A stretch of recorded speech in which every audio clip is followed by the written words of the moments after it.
My perception on a lot of treatment for plantar fascia is that a lot of people just stretch it, like the ankle, and they self-massage that area.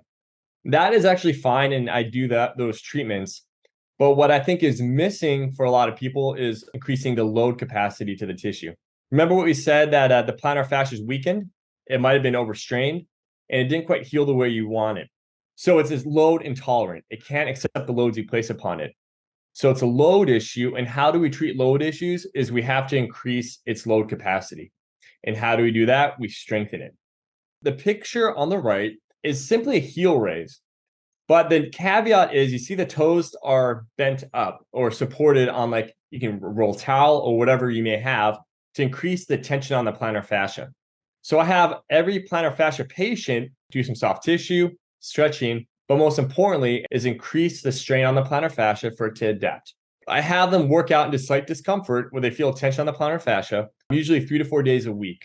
Now, as I'm saying this, there are other things that might contribute, like you can say hip strength, calf strength. There are other things that we can go over, but this is one of the things that I think is lacking in most treatments for plantar fasciitis. And so usually people think it could be their shoe. That could be one possibility. And that's usually one of the last things to change. So it could help to put more cushion on there or more of an arch support. But I say before you change shoes, let's just strengthen the tissue to see where it goes. So you don't have to spend money and waste time that way. And if I'm indeed wrong, if it doesn't change, then we can try the shoes. But usually people look for alternative sources other than the fact that they can just simply strengthen that tissue. So I want to stress that. Please load that tissue.